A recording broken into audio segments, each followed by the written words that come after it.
कहते हैं हर इंसान की ज़िंदगी में एक रात ऐसी ज़रूर आती है जो उसके आने वाले कई सालों का फैसला कर देती है। राघव की ज़िंदगी में भी ऐसी ही एक रात आई थी। तेज बारिश, सुनसान रास्ता और सामने एक अनजान सा घर।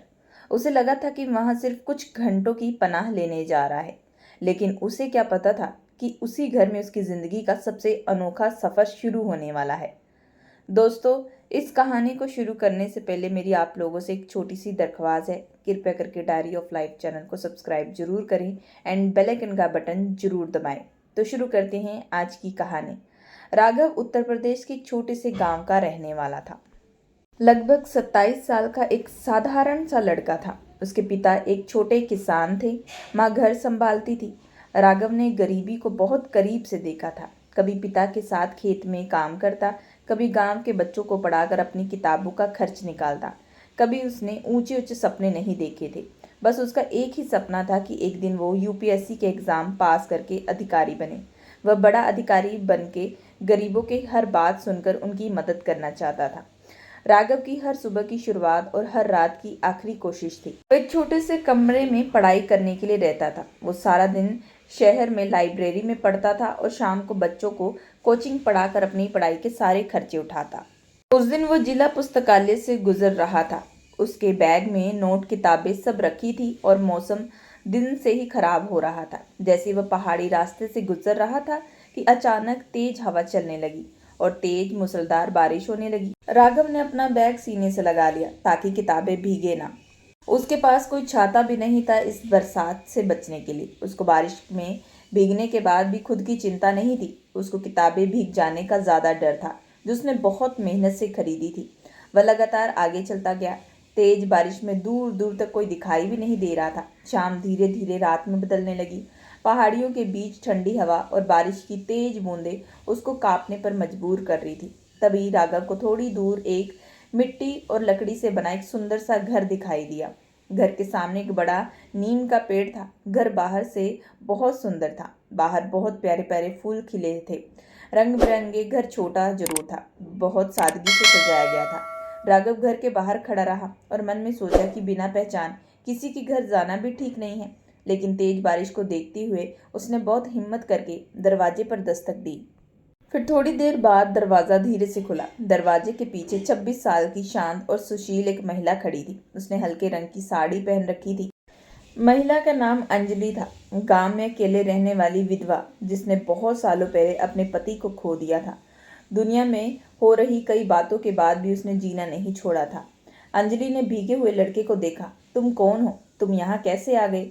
मेरा नाम राघव है। मैं यूपीएससी की तैयारी करता हूँ। लाइब्रेरी से निकलकर घर की तरफ जा रहा था। तेज बारिश में फंस गया। इतनी बारिश में अगर आज मुझे अपनी जगह दे दे तो मैं सिर्फ घर के कोने में बैठ जाऊंगा। सुबह होते ही चला जाऊंगा। मेरी वजह से आपको कोई परेशानी नहीं होगी।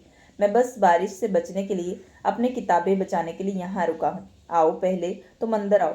पहले अपने गीले कपड़े सुखाओ। लो, गर्म चाय पी लो, फिर आराम से बात करेंगे। नहीं नहीं, गांव वाले गलत समझेंगे। मैं आपकी बदनामी का कारण नहीं बनना चाहता। जो लोग बिना सच को जाने बातें बनाते हैं, उनके डर से इंसानियत छोड़ देना सबसे बड़ी गलती है। तो बिना टेंशन के आराम से बैठो और चाय पियो। तुम और तुम्हारा सामान यहाँ सेफ है। लो तौलिया, पहले बाल सुखा लो। अंजलि ने इंसानियत के नाते राघव की मदद करना चाहा। लो, वरना बीमार हो जाओगे। लो, कपड़े पहन लो। ये मेरे पति के हैं जिन्हें मैं बहुत संभाल के रखी हूँ, उनकी यादों के तौर पर। नहीं नहीं, ये मैं कैसे पहन सकता हूँ? राघव ने कहा। ये आपके पति के हैं, उनकी यादें हैं इनमें, मैंने नहीं पहन सकता। तुम पूरी तरह भीगे हुए हो, बीमार हो जाओगे। बीमारी किसी को नहीं देखती, लग जाती है बस। तुम बीमार हो जाओगे तो तब तुम तैयारी कैसे करोगे? वो बीच में ही अधूरी रह जाएगी। राघव मन में सोचता है कि बहुत सालों के बाद उसकी चिंता किसी ने अपनी समझ कर की है। और तुम बताओ अपने बारे में कुछ। मैं एक साधारण इंसान हूँ। मेरे पास जो भी है आज वह सब मैंने बहुत मेहनत से कमाया है। उन पैसों से मैं अपनी किताबें खरीद सकूं और मैं अपना खर्चा उठा सकूं। बहुत सारी रातें मैंने भूखे पेट गुजारी है और कई बार सिर्फ पानी पीकर ही गुजारा है। मैंने कभी किसी के सामने हाथ नहीं फैलाया क्योंकि मुझे विश्वास है कि मेहनत देर से सही लेकिन अपना रास्ता जरूर बनाती है। मेरी जिंदगी भी ऐसी ही चल रही है। मेरे पति के जाने के बाद लोगों ने सहारा देने की जगह मुझसे सवाल किए। रिश्तेदार धीरे धीरे दूर होते गए। दुनिया ने मुझे कमजोर समझ लिया। लेकिन मैंने अपना आत्मसम्मान कभी टूटने नहीं दिया। मैंने सिलाई, खेती और मेहनत करके अपना जीवन चलाया है। पैसा और रूप रंग कम और ज़्यादा होता रहता है वक्त के साथ, लेकिन इंसान का अच्छा चरित्र उसके साथ हमेशा रहता है। आज मुझे किताबों से भी पढ़कर ज्ञान मिला है जिंदगी का। इन दोनों के बीच उस रात एक ऐसा रिश्ता जन्म ले चुका था जिसमें कोई समर्थ नहीं था, केवल एक दूसरे के लिए इज्जत थी। सुबह जब राघव की आंख खुली तो उसने देखा कि अंजलि तो पहले जाग चुकी थी। वह आंगन में तुलसी की पूजा कर रही थी। अंजलि के फेस पर सादगी थी। वह शांत मन से प्रार्थना कर रही थी और आंखों में वह नमी थी, जैसे जीवन ने उसे बहुत दुख दिए हैं। इतना कुछ होने के बाद भी उसने मुस्कुराना नहीं छोड़ा। राघव उसको कुछ देर और देखता रहा, अंजलि के लिए, क्योंकि जिसने एक अनजान इंसान के ऊपर भरोसा करके उसको घर में रुकने की जगह दी। तभी अंजलि की नजर राघव पर जाती है। उठ गए तुम? रात कैसी बीती? नींद आ गई थी ना तुम्हें आराम से? शायद बहुत महीनों के बाद मैं आज इतनी सुकून भरी नींद में सोया हूँ। इसी के लिए मैं आपका जीवन भर धन्यवाद करता रहूंगा। मुझे नहीं, धन्यवाद उस इंसानियत को देना जो अभी भी जिंदा है। तुम आराम से बैठो, मैं तुम्हें अभी नाश्ता बनाकर लाती हूँ। नहीं नहीं, आपको मेरे लिए परेशान होने की जरूरत नहीं है। मैं सिर्फ चाय पीकर चला जाऊंगा। खाली पेट कोई भी अपनी मंजिल नहीं जीत सकता। पहले खाना खाओ, फिर आगे की शुरुआत करना। आज पहली बार मैं किसी अजनबी के घर बिना झिझक के भोजन कर रहा हूँ। कुछ ही देर में वो आदमी गांव में पहुंच गए। बिना पूरी बात जाने तरह तरह की बातें करने लगे। किसी ने कहा कि अंजलि के घर में कोई अजनबी रुका था सारी रात। किसी ने कहा कि जरूर कोई सिटी का आदमी था। किसी ने कहा अब तो हद भी पार कर दी उसने। गांव की चौपाल पर बैठकर बिना सच जाने सब ने अपनी अपनी कहानी बनाई। लेकिन राघव ने अंजलि के घर में उधर वो बैग में अपनी किताबें रख रहा था जाने के लिए। अब मुझे चलना चाहिए। आपने मेरे लिए जो किया मैं उसे कभी नहीं भूलूंगा। अगर तुम सच में मेरा एहसान चुकाना चाहते हो तो एक दिन बहुत बड़े अधिकारी बनकर किसी जरूरतमंद की मदद जरूर करना। वही मेरे लिए सबसे बड़ा धन्यवाद होगा। राघव ये सुनकर हाथ जोड़कर प्रणाम करके अंजलि को और घर से निकल जाने के लिए। जैसे ही वह घर से निकलकर गांव में पहुंचा तब रास्ते में गांव के लोग उसको घूरने लगे। कुछ लोग आपस में धीमी आवाज में बातें कर रहे थे। एक बुजुर्ग ने उसको रोका और उससे पूछा, तुम कल रात कहाँ थे रुके थे बेटा? राघव ने बिना किसी डर के सच बता दिया। कल रात तेज बारिश की वजह से मैं अंजलि के घर रुक गया था। बस इतना सुनते ही कुछ लोगों के चेहरे बदल गए। उनमें सब में एक दूसरे की ओर देखने लगे। तुम्हें पता भी है वो विधवा है जो अकेली उस घर में रहती है। तुम्हारा उसके घर रात बिताना ठीक नहीं था। मैंने वहां रात रुककर किसी की मजबूरी का कोई फायदा नहीं उठाया और उन्होंने मेरी मजबूरी को समझा है। अगर किसी भी हुए इंसान को अपने घर में पनाह देना गलत है तो इस दुनिया में सही क्या है? उसकी ये बात सुनकर सब गांव वाले चुप हो गए, लेकिन कुछ लोगों की उसकी सच्चाई पसंद नहीं आई। उसी वक्त गांव का प्रधान जमींदार भानु प्रताप जो वहां पहुंच गया। वो कई सालों से अंजलि के पिता की जमीन हड़पना चाहता था। प्रधान को गांव में फैल रही अफवाह उसको अब एक नया मौका मिल गई थी अंजलि से बदला लेने के लिए। देखा, हम पहले से कहते थे अकेली औरत पर भरोसा नहीं करना चाहिए। किसी के चरित्र पर सवाल उठाने से पहले अपने शब्दों को संभालना सीखिए। हाँ, मैं पूरी रात वहां जरूर था, लेकिन अंजलि जी जैसी संस्कृत और सादगी भरी महिला मैंने आज तक नहीं देखी। देखिए, उन्होंने सिर्फ मुझे सहारा दिया। राघव जितना भी उन लोगों को समझाने की कोशिश करता, लेकिन भानु प्रताप को उम्मीद नहीं थी कि वो अजनबी लड़का उनके सामने इस तरह खड़ा हो जाएगा। तुम सिटी वाले हो, हमारे ही गांव में आकर हमें ज्ञान मत दो। सच कहने के लिए किसी गांव या सिटी का होना जरूरी नहीं होता। सच को कोई नहीं बदल सकता। सच केवल सच होता है। गांव के लोगों ने मन में सोचा, ये लड़का किसी के डरने वालों में नहीं है। तभी एक भीड़ में से एक बुजुर्ग आगे आए। बिना किसी सबूत के किसी महिला की इज्जत पर उंगली उठाना सबसे बड़ा पाप है। पहले हम सबको पूरी बात सुननी चाहिए। बुजुर्ग की बात सुनकर सभी गांव वाले धीरे धीरे अपने घर चले गए। भानु प्रताप वहीं खड़ा रहा। वह इतनी आसानी से पीछे हटने वाला नहीं था। भानु प्रताप ने मन ही मन सोच लिया कि वह अंजलि और राघव दोनों को बदनाम करके रहेगा। राघव गांव से निकलकर सिटी की तरफ निकल गया, लेकिन राघव का मन बार बार उसी छोटे से घर की तरफ लौटने को कर रहा था जहां केवल उसने रात नहीं बिताई बल्कि जीवन की पनाह भी मिली थी। दूसरी तरफ अंजलि अपने घर के बाहर बैठी थी और गांव में फैल रही बातों की खबर उसको मिल चुकी थी। अंजलि की आंखें थोड़ी देर के लिए नम जरूर हुई थी, लेकिन उसने खुद को संभाल लिया। अंजलि ने मन में सोचा, भगवान, किसी की हेल्प करके मैंने गलती की है तो उसकी सजा मुझे देना, उस लड़के को कामयाब कर देना। अंजलि को जरा अंदाजा नहीं था कि यही राघव आने वाली जिंदगी उसकी जिंदगी का सबसे मजबूत सहारा बनने वाला है। और आज की ये छोटी सी मुलाकात एक ऐसे रिश्ते की शुरुआत बन चुकी थी जिसे समय, समाज और परिस्थितियां लाख कोशिशों के बाद भी कभी तोड़ नहीं पाएंगी। एक ऐसा रिश्ता जुड़ चुका था राघव सिटी तो आ गया था, लेकिन उसका मन बार बार उस छोटे से घर और अंजलि के अपनेपन को याद कर रहा था। उसने अपनी पढ़ाई पहले से भी बहुत मेहनत के साथ शुरू कर दी। हर सुबह सूरज निकलने से पहले उठ जाता, कुछ देर योग करता, फिर पढ़ाई करने बैठ जाता, क्योंकि वह जानता था कि उसके पास खोने के लिए कुछ नहीं है, लेकिन पाने के लिए पूरी जिंदगी पड़ी है। दूसरी तरफ अंजलि अपने रोज के कामों में लग गई। सुबह खेत देखती, दिन में सिलाई करती, शाम को अपने घर में भगवान का नाम लेती। लेकिन गांव के कुछ लोग अब भी उसके बारे में तरह तरह की बातें करते। अंजलि हर तानों को हंस के जरूर सुन लेती, क्योंकि उसे पता था कि सच एक दिन जरूर सामने आएगा।